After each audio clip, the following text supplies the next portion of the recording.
Hello, everyone, and welcome back to the Taylor Lee podcast. I'm so excited today because if you're watching this episode, you will know we are in a studio recording with a guest episode. I am recording with Lang today. Hey, Lang. Hi. Thank you so much for coming on. I'm so freaking excited. I feel like we're both excited for this episode. Yeah, thanks for having me. I'm so keen because, as you guys know, I predominantly work with business owners, and a common conversation that's been coming up frequently is I want to bring in influencers into like my marketing strategy. How do I work with influencers? What's involved? How do I pick the right influencer? And everything kind of within that bracket.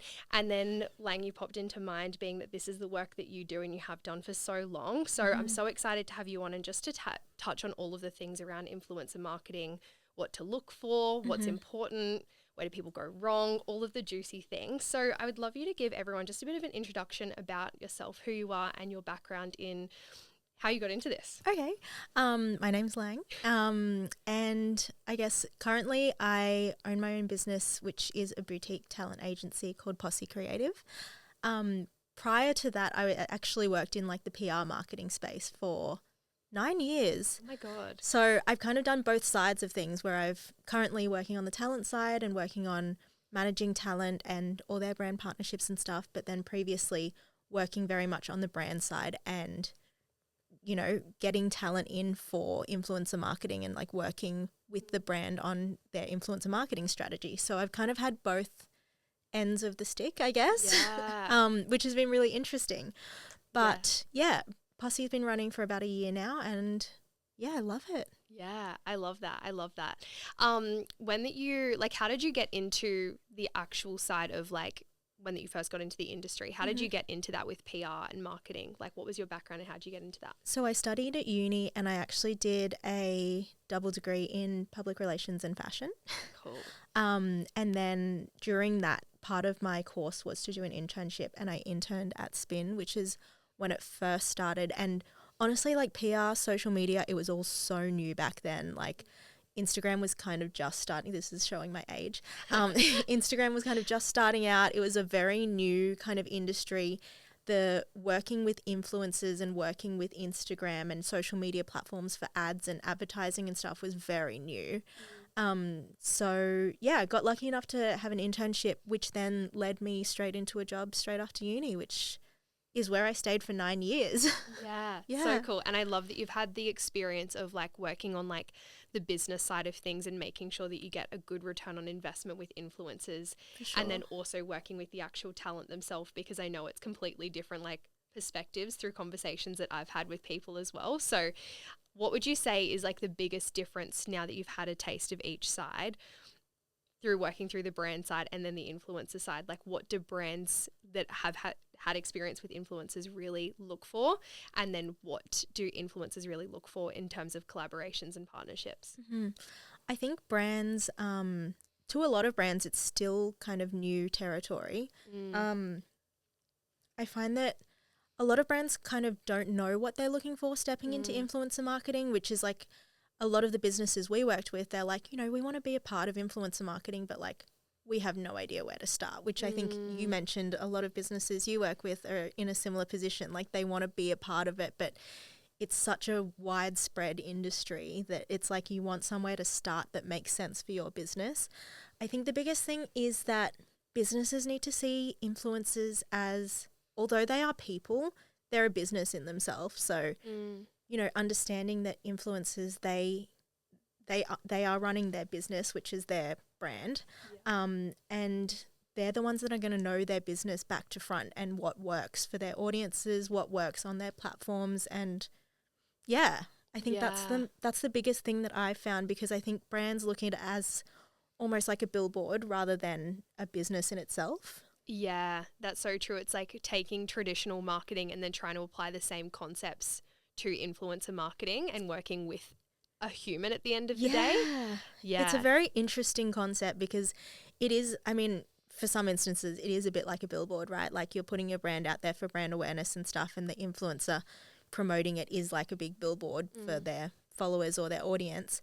But at the same time, there's so much more to it in their what they've done to build that audience, what their audience wants to see from them and stuff, and no one knows that better than them. Yeah, that's such a cool point.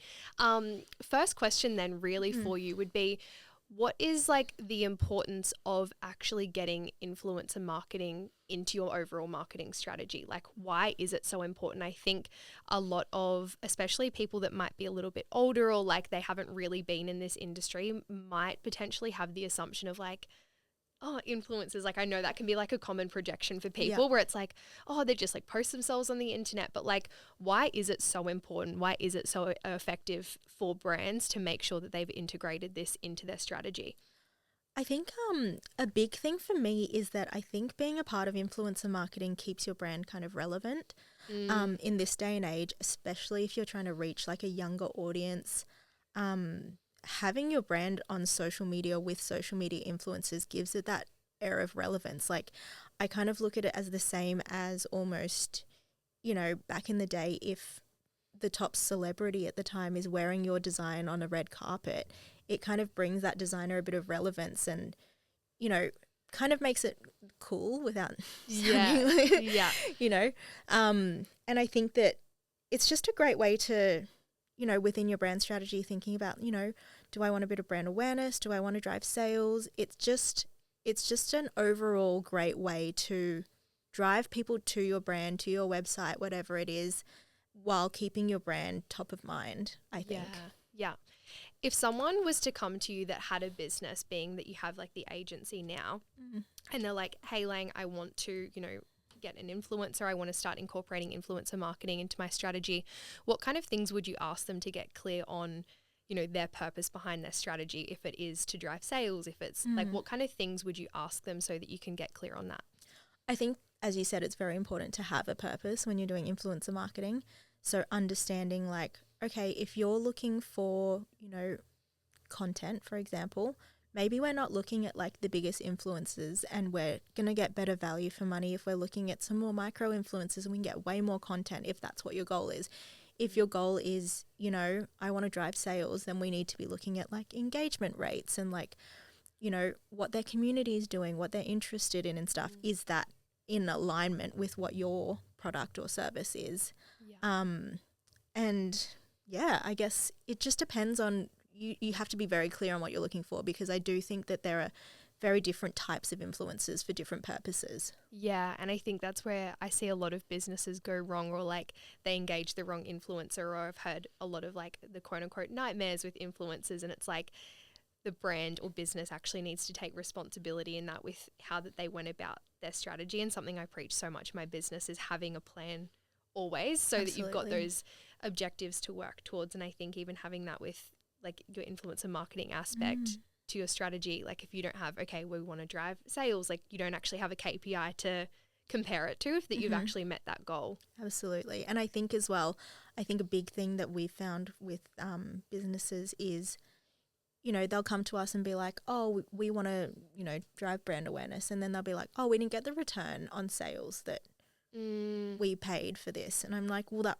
wasn't the goal. That's not the metric that you're measuring. Yeah. So like it depends what you're looking for, and you've got to be really clear with that in your strategy, because I do think it is just very different people that have different purposes on the internet. Yeah, 100%. And I think that's where there's always like space for everyone from like an influencer's perspective as well. Absolutely. Yeah, that's really cool. What would you say in terms of types of businesses? What types of businesses get the best return on influencer marketing? Because I could think of, like a construction company, like probably not going to have, I've actually seen construction companies now I think of it actually utilize that in their strategy. But yeah, what are the most common? I feel like you see your typical like products and things like that, but through your experience, what get the best return through influencer marketing?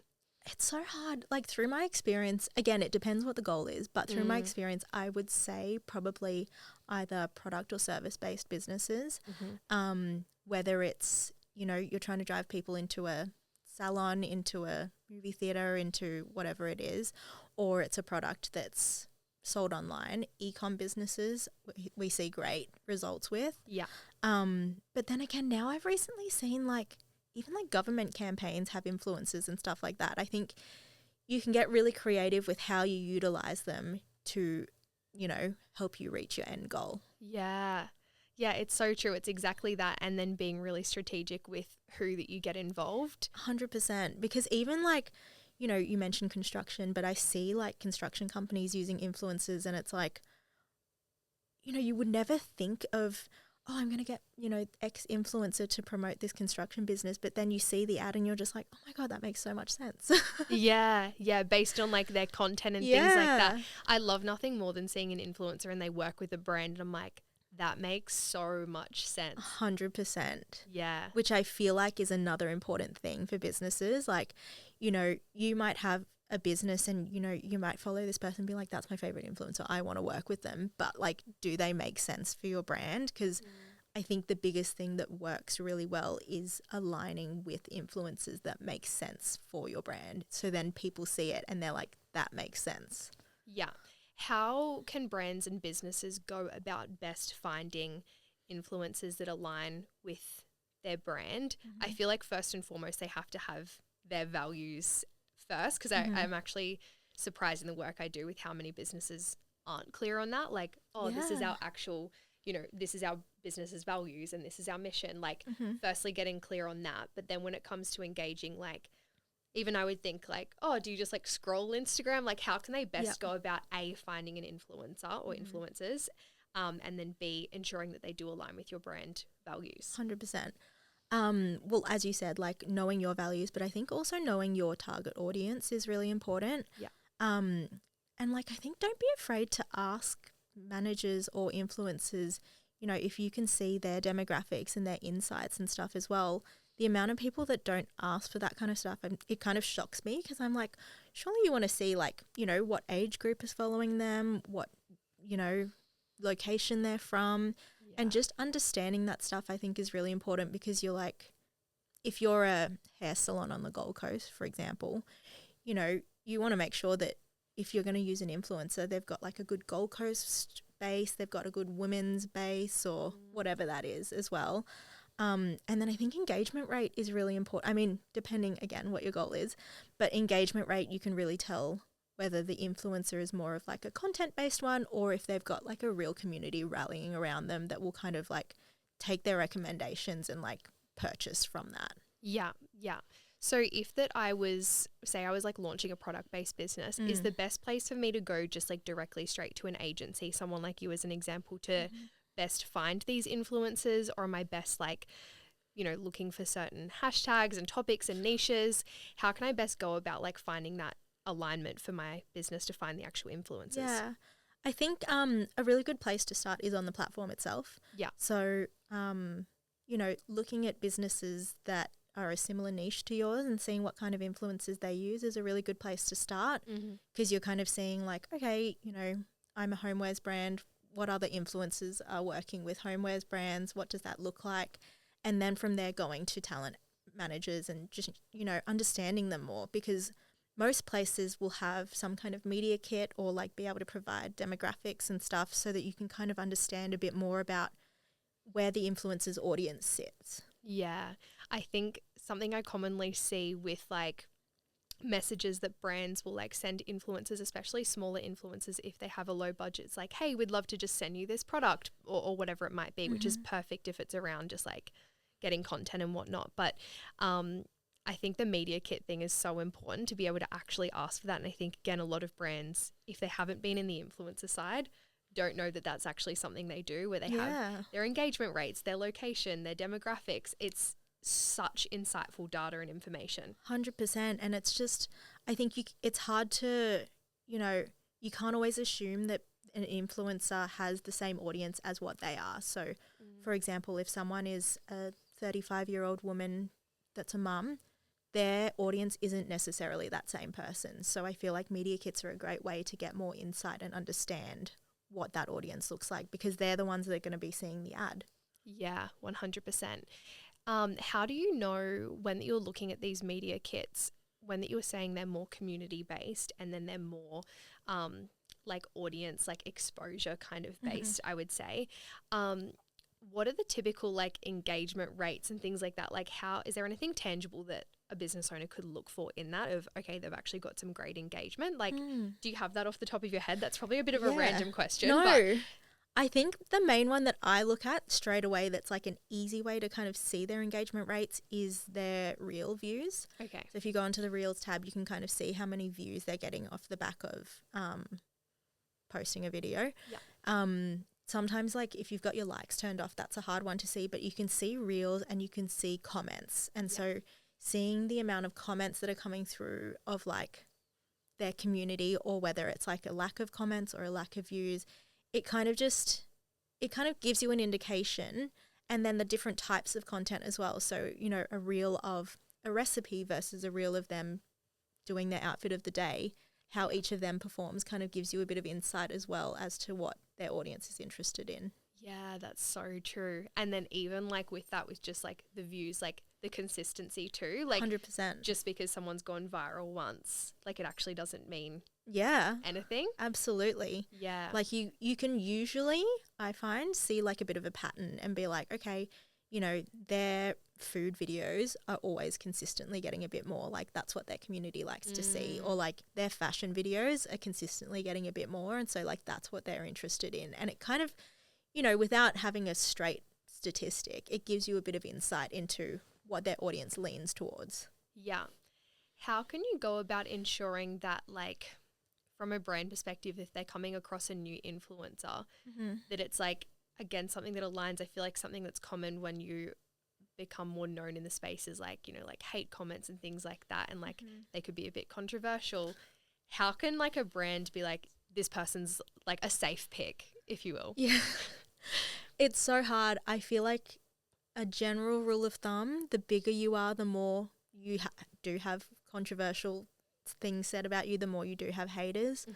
I always say to my girls, like whenever they get hate comments, like, you know, it's just because your platform's growing. Like it's one of those things where it's like when you put yourself on the internet, you're not going to be for everyone, and that's fine. Some people on the internet decide to, you know, have a public opinion about it, which is interesting. But I think the biggest thing, again, it's just like, honestly, my biggest tip when I was working on the brand side, I would just follow them for a while, see what their content's like, see what they're posting day to day, you know, see if that aligns with the brand. And again, it goes back to the brand really knowing what their values are and just following them for a few weeks before you even make that decision, to just make sure that all the content's aligning, what they're posting's aligning, what they do day to day is aligning. And I think that's the best way to go about it, honestly. Yeah. Yeah, and really putting yourself in like the target market's position versus 100%. like, I like this content, if that's not what your target market is looking for. And I think there's only so much you can get from just seeing someone's grid, whereas you can get so much more insight for following them and seeing what their stories are like and, you know, what they're posting day to day a bit more organically than like a grid post. Yeah, yeah. I didn't have this one down as like a question for you. Is there a general rule of thumb when it comes to like pricing and things like that? And if you come across an influencer like, oh, they're probably going to be doing paid work, maybe I could gift them something. And then even that, I guess for people too, I think a lot of brands can send an influencer a PR package, and because that's their business and it's like their pride and joy, and then it might not even get posted. It's like where from an influencer perspective, they're getting sent parcels left, right and center and they're getting paid for the work that they're doing. So is there a general rule of thumb from a brand perspective of this influencer is probably going to be charging, how much, like, That's a hard one. I see so many different too. I see so many TikTok videos of, I don't know if you've seen them, of people being like, these are influencer prices I've received today. And breaking down the different ones, like this person has this many followers.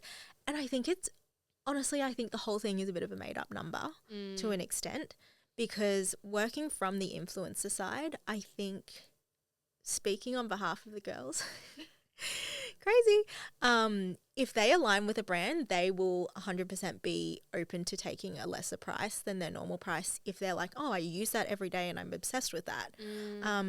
Whereas, you know, I think even sometimes with gifting, like if they're gifted something and they're like, oh my God, that's, you know, I love that chocolate, they might post about it as in, you know, just because they love it. Yeah. I think the biggest thing we've found is being really transparent with gifting and that kind of thing. So, you know, brands coming to us saying like, you know, we'd love to gift so and so this thing. Yeah.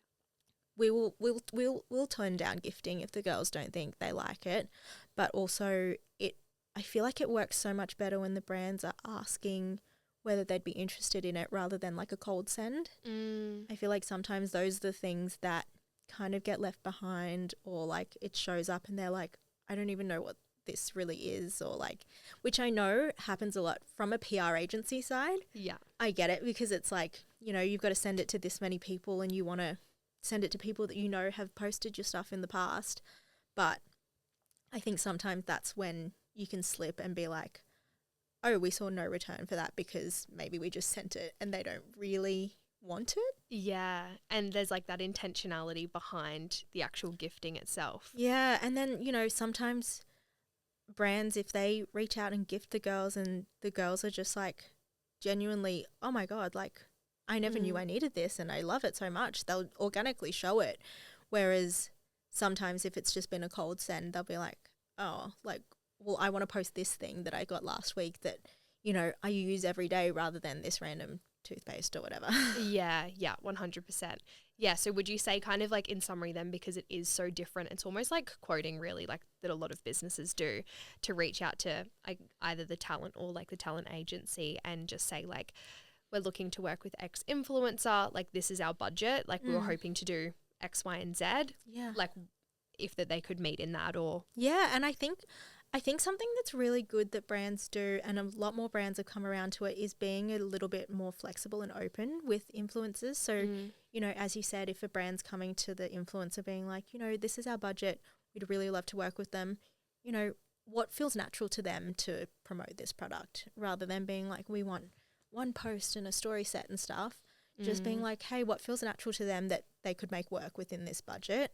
Often that we've found has been some of our most effective campaigns, honestly. yeah, that's really cool. I think even something with that too, that I feel like you and I both know the language from like hearing like the influencer side of it.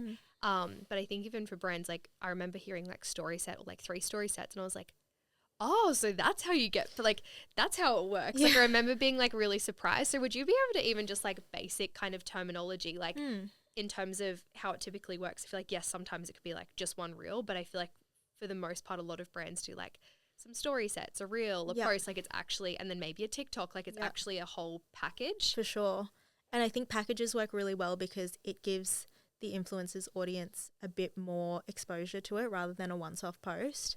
And trust, it doesn't feel like just a one-off ad. Yeah, 100%. I think brands really love story sets because there is a direct link click and you can get insights from that straight away, and you can see how many people clicked on that link, and it's, you know, it's results straight away that you can see. Does the influencer owe that to the brand? Is that something that you can like put in like the contract and the actual setup to get that insight? Yeah, usually in most contracts that we get have the insights as part of it. Yeah. And honestly, genuinely, we usually like to send insights as well, just to show that, you know, where the campaign sat or like how it went on our end. Yeah. Because you just never know. Like I always say to brands when I used to work on the brand side, it's always good to see the influencers' insights because, you know, the influencer's job is to drive traffic to the website.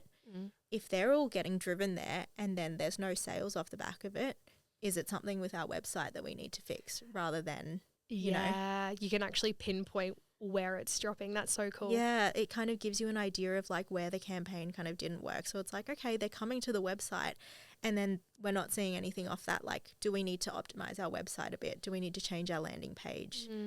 You know, it gives you a little bit more insight. Yeah. But we find that brands usually now, TikTok's a huge one as well. They like to do a cross-platform strategy. So making sure they hit all the different platforms in some form of post, story set, video, whatever that looks like. Yeah. Just because you are hitting slightly different audiences and you're doing slightly different content on all of them. So it kind of gives a different insight to the brand in a different kind of content. Yeah, and then how the audience likes consuming it.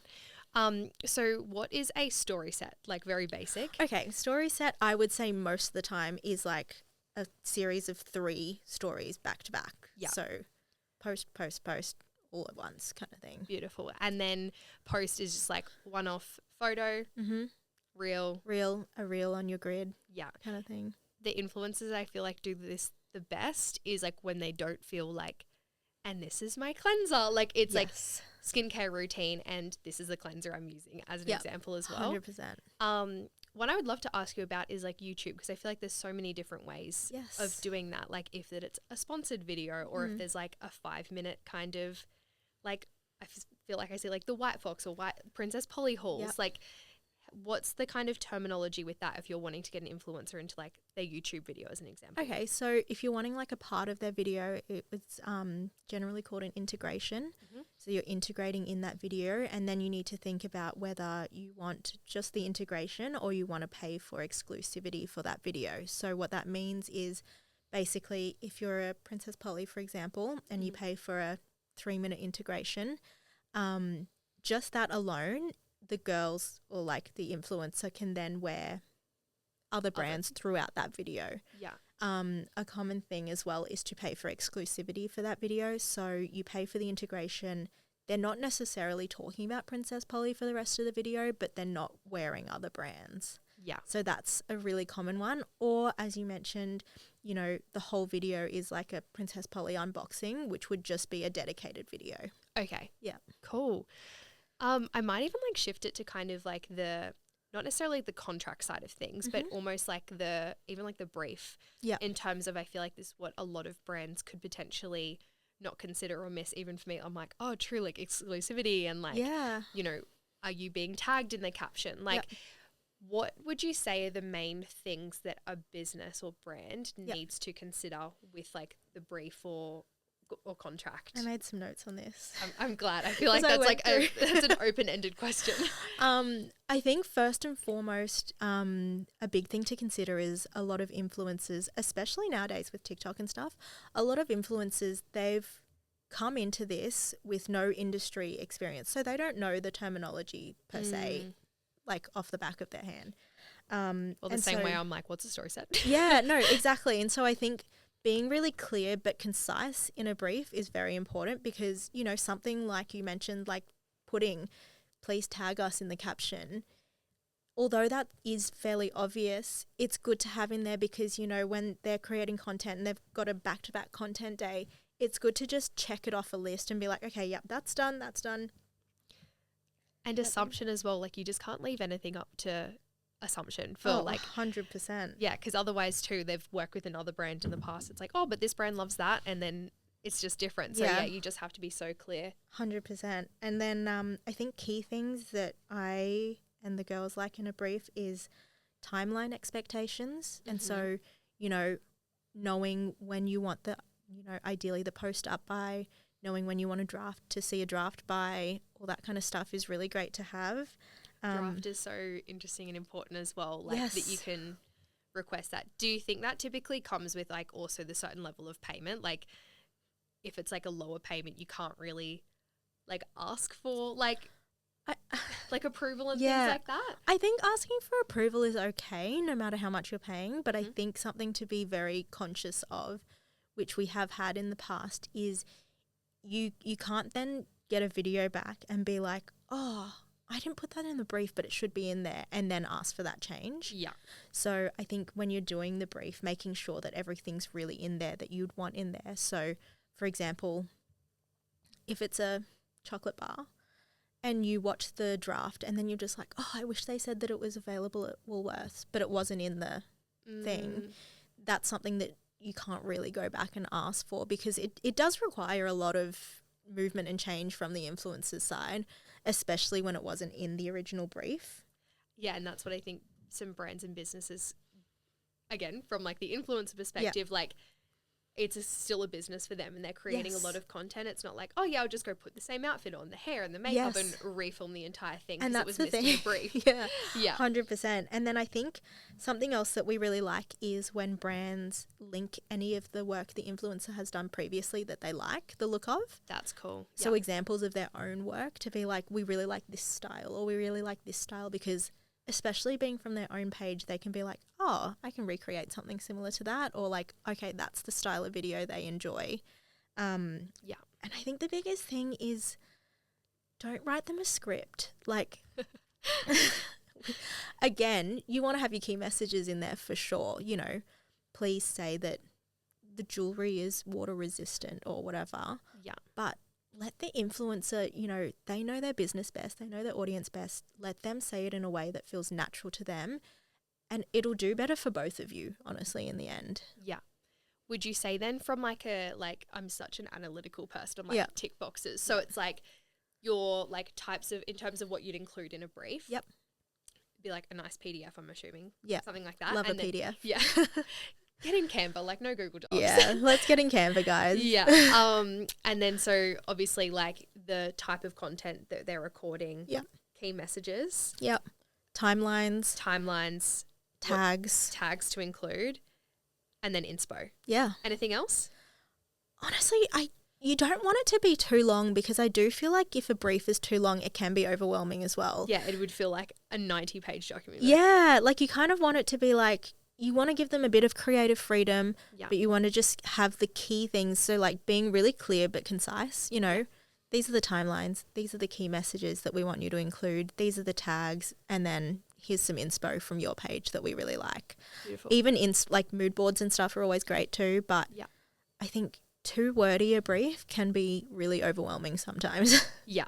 Cool. I love that. Nice and simple. Yeah. I feel like, again, it's like the simplicity when you actually just know the things. It doesn't have to be super overwhelming. Yeah, and I think the biggest thing is like, I know a lot of brands, they put in like, oh, you know, there's all this stuff about the business, which is really cool.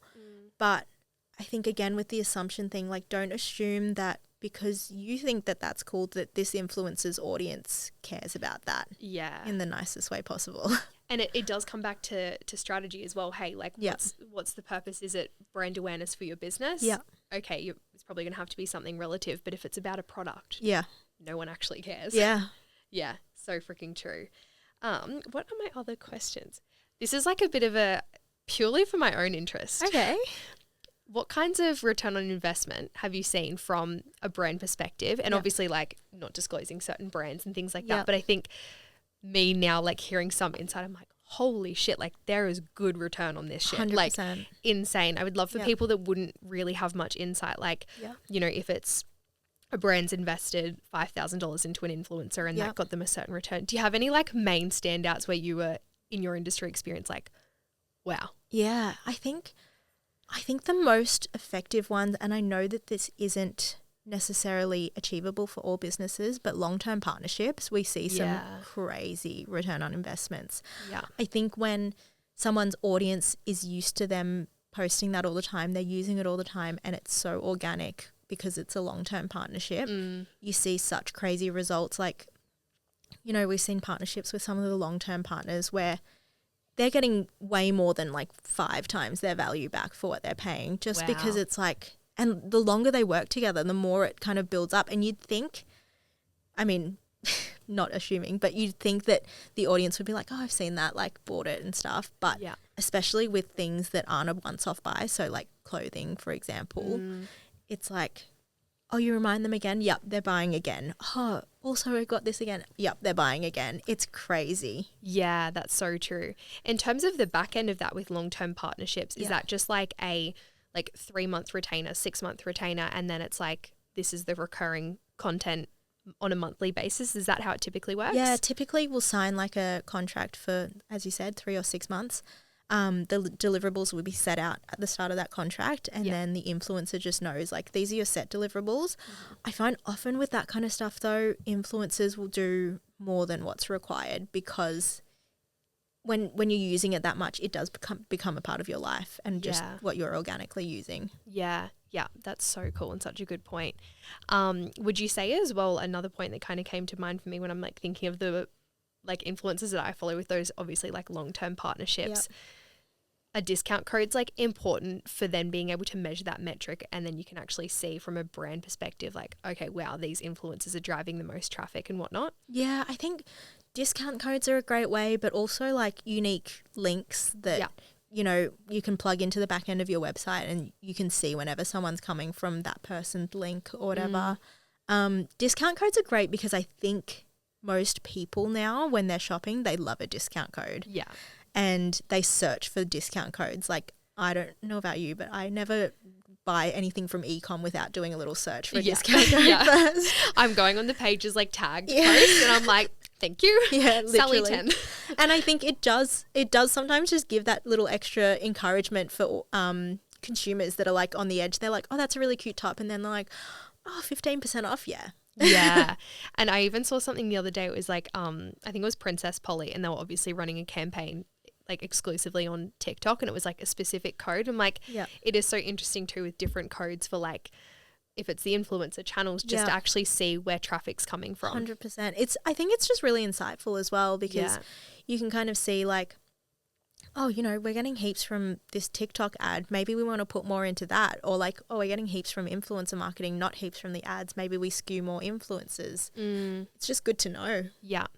Something else as well with the like long term, kind of like when you're doing retainers and stuff, is like exclusivity a point to consider as well with like certain like influencers. Like if you're I wouldn't say clothing as much, like you can't, unless it's like certain like active wear or like supplement brands and stuff like that. But I would say a lot could be like, oh, we're paying you this retainer fee. Like from a business perspective, it's like, we're paying you, but then you're promoting our competitor. Yeah. Obviously that would be something to consider too. Yeah, I think where it makes sense. Yeah. So as you mentioned, like clothing, it is hard. Yeah. I think you just have to think about like genuinely in your life, do you shop from more than one brand for that category? Like, you know, it's unrealistic to be like, oh, I only wear one brand of clothing and that's all I wear. I mean, maybe some people. But, you know, if it's something like supplements, for example, it might make a bit more sense to be like, oh, my whole supplement range is from this store or this business. So I think it's hard because I think where it makes sense, because you then don't want it to look too like they're plugging this because they're getting paid for it. I think the more it looks like an ad, the more people are less likely to, you know, click on it and respond to it. Yeah. So those people that are typically on those like recurring retainers, when you see like the ambassadors, is that typically like for people to see the language of something? I think it's interesting. I think the use of like ambassador or like, you know, partner or whatever, I think there is also merit to it in that it is nice to have people just known as your ambassadors and like they're heavily tied to your brand, especially if they really align with your brand. They're not exclusive all the time, I wouldn't say. Yeah. I think it's hard. Some places will be like, you can wear other brands, but like just not do any paid work with them. Or, you know, you can wear other brands, but, you know, you can't do any ads within 48 hours of when you do our stuff. Or I think just thinking about what makes the most sense in terms of what your product is. Yeah. Just so it doesn't come off as like not genuine. Yeah. Yeah. I think because you can tell when it's 100%. It's like just a certain brand. So I think, and like organicness and like authenticity actually, it feels counterproductive when you're thinking about it, but it actually builds more trust, which actually then converts into more sales. 100%. And I think the thing for businesses to think about is like, you know, when influencers are pushing back on things or being like, you know, we think this would work better, it's generally because they think that their audience will respond better because it will come across as more authentic. So, for example, you know, if it's a makeup brand, for example, and they're like, oh, can you do a makeup tutorial? And they're like, oh, we think it would be better if you did like a get ready with me for the day or like a morning routine. It's not because they think your idea is no good. It's because they're like, my audience is used to that. Yeah. And I mean, I guess it's good for brands as well to note that it's good to do research on that kind of thing of like what they genuinely post. Yeah. But it's usually because they think it will perform better and like look more organic to their audience. Yeah, I love that, being open to collaboration. Yeah. With the actual talent. 100%. Yeah. Beautiful. I love it. Where do brands typically go wrong with influencer marketing? Okay, I feel like my favorite question. I know you're always going to have like a red flag, like saucy kind of question, but I feel like whenever I hear like the no-goes, I'm like, true, I wouldn't have even thought of that. Okay, I've written down some notes. I love it. It's my favorite question. First one, which I think we've kind of touched on, is telling influencers how to speak to their audience that they've spent years building. Yeah. Again, I think it's just like, trust them that they're going to do their job. They want the thing to perform as well. They don't want a video on their page that has like no views compared to everything else. Like they have your best interest at heart. So I think that's a big one that brands go wrong with. Yeah. Okay. Putting like 1,000 messages into things. So coming to a brief and being like, hey, we want a video that's 30 seconds. Here's 20 key messages that we want you to put in that. And then just not allowing room for any creativity. Yeah. I think that's a huge one. Like, again, definitely important to have key messages, but I think about which ones are the important ones and think about which ones that might not necessarily matter.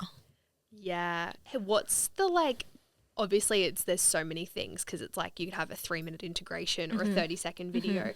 What do you reckon the soft spot is in terms of, I know like when I find with my content, like when I'm just like one main message or like one main call to action, that actually it's just simple, people know what to follow. Would you say there's like 1 to 3 key messages? Like obviously again, it's so dependent, but is there a sweet spot that comes to mind? Yeah, I think 1 to 3 is a really good spot to sit. Yeah. I think, I mean, if it's a bit of a longer form content, you could go up to 5, but you don't want to push too many things at once, because also that's when people, I feel like, tend to switch off because they're just like, there's a lot of information being thrown at me right now and I just thought the earrings were cute or whatever.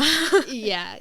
So I think, generally I'd say 1 to 3 is like a really sweet spot where it's just like you really then have the time to go in on that and like really hone in on those messages rather than having like 10 that you're just like, oh, and this and this and also this, and you know, you're not really diving into anything. Yeah, it's so true. And I was speaking to my friends about this, even with like Jazz Handmaid's TikTok at the moment, and they're a jewelry brand. Yeah. And it's like their content actually isn't about like the jewelry specifically, like, or this is water resistant. Like it's them creating content that you can relate to. And then it's like, oh my God, I love her earrings. And that's what actually like makes their content do well. And 100%. I think so many brands, because you feel like it's an ad and you're paying for it, then they translate that into the actual like work with the influencer. Yeah. And I think as well, knowing what platform you're advertising on and knowing what that platform's purpose is. So for example, what you would put in a brief for a YouTube integration is so different to what you would do for a TikTok. Yeah. You know, the content that performs on YouTube is not going to perform on TikTok. The content that performs on TikTok is not going to perform on YouTube. So like really understanding where you're placing your ad as well is so important. Yeah. I've like recently jumped on the TikTok train and I'm like, firstly humbled. Secondly, it's just humbled. It's just a completely different platform. And it's like you just have to learn it. And I think for business owners, like you just have to be on the platforms to understand it 100% and actually do your research. I saw a thing that was like apparently the average watch time of a TikTok is 1.3 seconds. Wow. So, which makes sense. Like when you're scrolling. 100%. So like understanding that and that's why brands like, I think Jazz Handmade is a great example of brands that do really well with their TikTok content, because as you said, you're scrolling, you don't feel like you're watching a brand's ad. You're just like, oh, I'm just watching these people do a filter or like talk about something random. Yeah. But it makes you remember the brand because you are watching their content and enjoying it. Yeah. And again, making sure it makes sense for like you and your business. Like for me doing like sandwich reviews and things like that, it's not going to make sense for what I'm trying to move people into in my audience. Like people want to follow me typically for like knowledge and like what I can help them with being a service provider. So even that too, just because someone else's content performs well 100% and it worked for another brand doesn't mean it makes sense for yours. Oh, and TikTok is the biggest place for that. Like you could try to replicate someone's TikTok and copy every video that they do that has, you know, gone viral for them on every single video. Yeah. And you get 200 views on each of them. Like TikTok is just, it's a humbling place. It's testing. Yeah. Yeah, 100%. I'm like cracking like out of the $200 view jail and I'm like, I'm making it. No, you're like, you get to the 4 digits, you're like, yes. Yeah, I've made it. Yeah. Another one which I've touched on that brands go wrong with influencer marketing is just not putting everything into the brief and then asking for those in changes. Yeah. I think that's a huge one. It's frustrating for the influencer, and like I really understand it because it's like, well, I've spent my time curating what this content looks like based off what you've given me as an outline. Yeah. And now you're basically like, oh, go back and do it again. Yeah. And, you know, I know people have this perception that influencers like don't really do much, or like, you know, you just film a little video, but it's the filming, it's the editing, it's the, you know, getting the voiceover right, it's the getting the captions, it's the, you know, everything else. It's also like the posting organic content between ads so that you don't have too many ads in your feed, and like it's everything in between as well. And so when brands do that, it's just kind of, it feels like a bit like, oh, you didn't consider that before and now you're just kind of like asking me to redo my job. Yeah. If that makes sense. And like not even considering too, like you said, with like the years of building up a platform, like the free work, like there's actually so much that goes into it. 100%. And again, you and I have both seen the behind the scenes of like influencers. It's like insane. And so often you speak to people like, I could never fucking like speak on camera. And it's like, yeah, you could never. It's like even that, they cop the hate messages. Like that's what they're getting paid to do. It's the getting a vlog camera out in the middle of, you know, the shopping centre. Yeah. Because you want to film the clip. Yeah. Yeah. 100%. I love that you made that point. No, 100%. I think people think of it from a surface level, but being behind the scenes and seeing it, which like you've seen as well, there's so much more to it. And it's like, you know, getting somewhere and be like, oh, I've got to make sure I get content there. And like, you know, everything is content basically. Yeah. Always thinking about it. Yeah. It's a full thing. Literally a full-time job. I came for this weekend. I was like, yeah, I'm going to vlog the weekend. Like, feel like it could be some cool behind the scenes. And then like you forget and like, you're like, oh fuck. Like 100%. And then even editing or saying it to Soph this weekend, I'm like, brother, like it's hard. And like not just talking to the camera, like you actually have to show, like it's an actual art form. Like 100%. It's literally like a mini like movie directed. Oh, and YouTube especially. It's like, I don't want too many of like just me talking to the camera the whole time. Yeah. Got to get some montage shots in. Got to do this. Yeah. It's a whole production. It really is. Any other no-goes or where they go wrong? I think another big one that I had was just working with influencers that don't make sense, which again, we've kind of touched on. I think just so important to make sure you have influencers that align with you and your brand, and that will translate for audiences. So they'll see it makes sense, and it will just work better than if you're just like, I love that influencer and she's got, 3 million followers, so that's the one I want to use. Yeah, and I think the follower number is like not even the metric. Like, yes, it's a metric to look at, of course, but like exactly like you said, actually getting media kits, looking into their engagement, 100%. who their audience is, because someone's video can go viral, get 20K overnight, but it's like there's 200 engaged followers within that, and people are always just looking to the numbers of followers versus like the actual engagement and data that you want to be looking at. And I think just like don't be afraid to ask questions. I've had brands ask, do you have link clicks from previous campaigns from a similar type of brand before? And we've sent them through. Like I think you're always better off asking the question than being like, oh, I don't know if they'll send that. Like the worst that can happen is they'll be like, oh, sorry, we can't give that kind of data. But I think most of the time people are pretty open. Yeah. Is there anything else that you want to kind of like wrap up with in terms of if that are business owners kind of watching this, like, and there's anything else that you want to just leave them with in terms of actioning anything that we haven't touched on? I think the biggest thing is just like, it's a whole world, influencer marketing. It's like this whole new marketing world that everyone's still trying to figure out. And I think the biggest thing is just, being really clear on why you want to indulge in influencer marketing, why you're spending that money, and just, being clear on that and then going in with some kind of a strategy and understanding what your goals are. Because I think a lot of people go in blind and they're like, we want to use influencers. And then by the end of that campaign, they're like, oh, it didn't do what I wanted it to do. But there was no clear goal to start with. Yeah. Yeah, I love that. And that's just exactly what I preach. Like, I'm like, you have to have a strategy in business and you have to then Because once you have that and you have your own goals, you can reverse engineer, and then it's like 100%. the moving pieces of, okay, what influencer then? What's the goal for the influencer? And like, you know, making the brief right then based on that goal. Like it all plays a part. Yeah. I really love the part that you said as well around like looking at the data post the campaign too, of just like, okay, we're getting 1,000 link clicks. There's no conversions. So that's actually our thing. It's not the influencer's fault to reverse engineer the performance as well. Absolutely. I loved that. Thank you so much for coming on. Thanks for having me. I feel like I yapped away. I know. The time just absolutely flies when you're just like in the vortex of it. If someone's watching this and they're like, okay, cool, I'm in. Like I need to work with some influencers. And I feel like I'm just like simpler the better. And I feel like going to an agency, someone like yourself, it's just like the communication's easier and things like 100%. That. How can they go about finding you and the influencers and talent that you manage? Yeah, so we're on all the platforms. Love it. At Possee Creative, Possee Creative. My email is all across, plastered across anywhere. So like, please feel free to email me, DM me. I'm available on all platforms. And I love talking about it. So like, please DM me. Amazing. Well, thank you so much. And thank you everyone for tuning in and listening to that episode. I hope you got so much out of it.